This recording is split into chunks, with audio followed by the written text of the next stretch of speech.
think?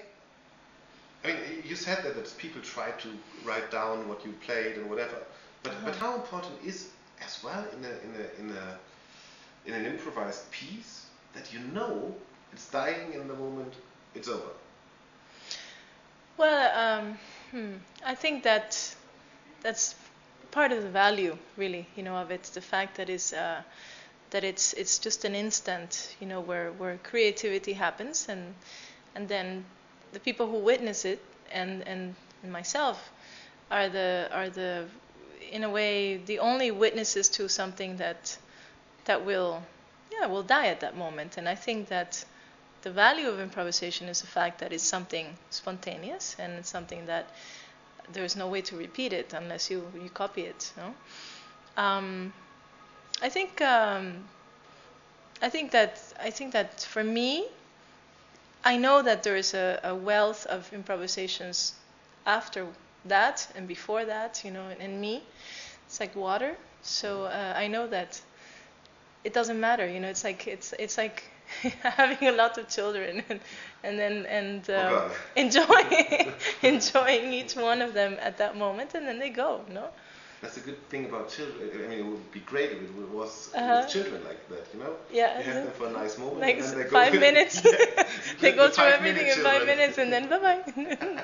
Oh, wonderful. Yeah, I think I'm going to improvise my children in future as well. It's much better to produce them. Normally that's how it happens anyway.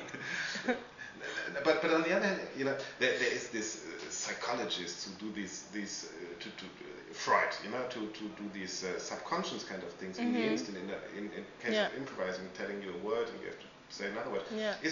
Do you feel as well while you are playing that there is something subconscious of you coming up, that there are emotions?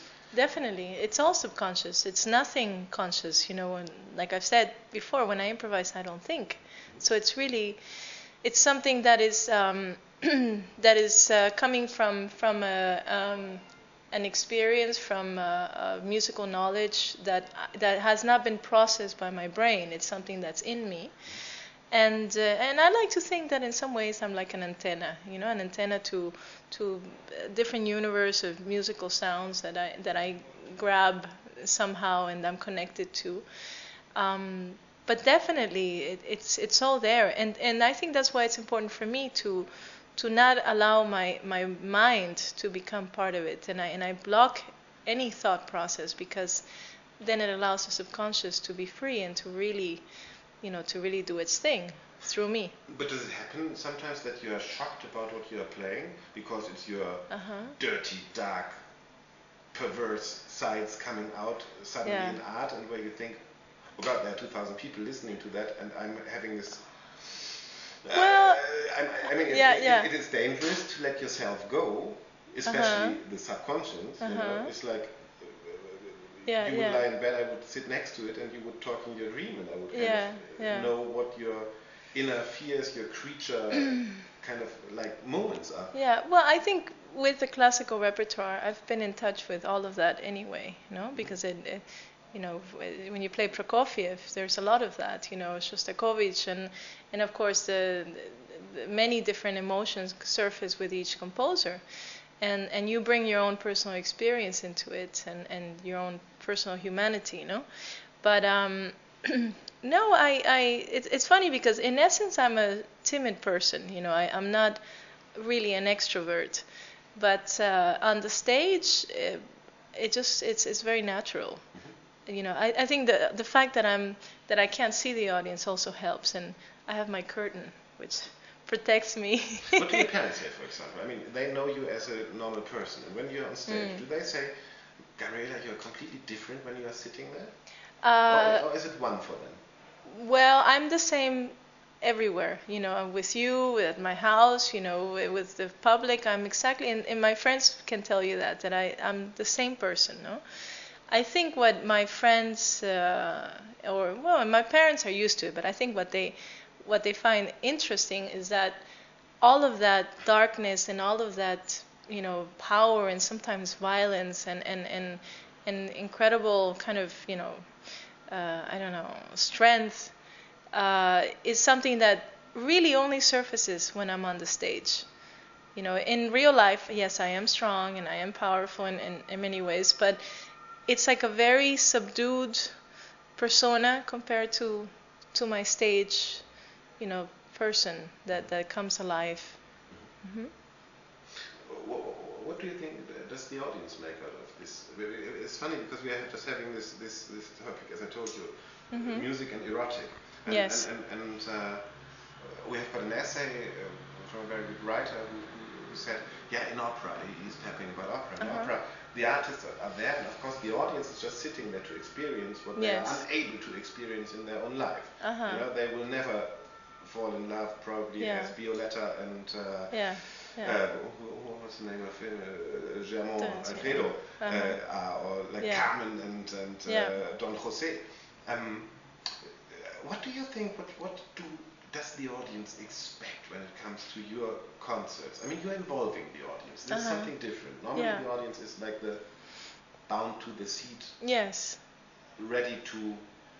I mean, they know the notes. They expect their Beethoven, their Bach, their I don't know what. You seem to have different kind of attitude to what audience and artist is. Well, you know, I think because I'm someone who really likes people and enjoys people, and I'm not afraid of people, I like my audience, and I like to have that contact with them, even after the concerts, you know, as much as I can.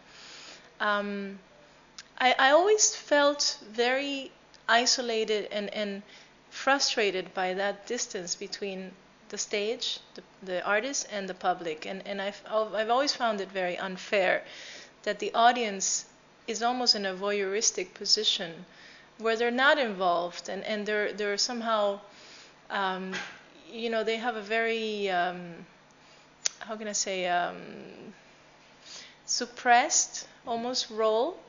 And what I like about what I'm doing is the fact that they do have a voice, you know, that they literally, you know, they start to sing, and that it all becomes like one, you know, one body, one, you know, just one energy, and people really react to that, and I think in a way they feel thankful. And if I was sitting in the audience, I would too, because very often, you know, I'll go to a concert and I just sit there and I feel like I've been slapped in the face, you know. I just, unless it's a concert that really touched me, but normally I feel almost like we're watching an acrobatic, you know, demonstration. And I think that the emotionality of classical music and the soul makes it possible to really involve the audience. We have talked about the difference of improvising and playing a set piece in the beginning already, and I think what comes to that as well is that of course they are part of a creation, you know? Like they see that something is created, that something is born, that something is made. Do you feel that as well, that it is a different excitement, that people see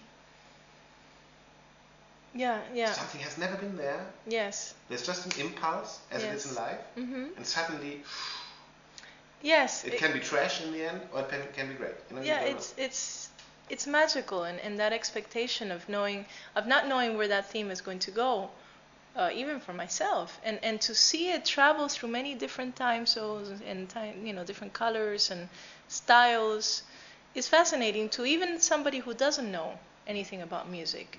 And you know, the greatest equalizer is music, and the greatest common denominator between people is music. And this I like because it's very democratic in a way. What happens, everyone in the audience then fully understands when they recognize the theme, you know, how this theme is being transformed.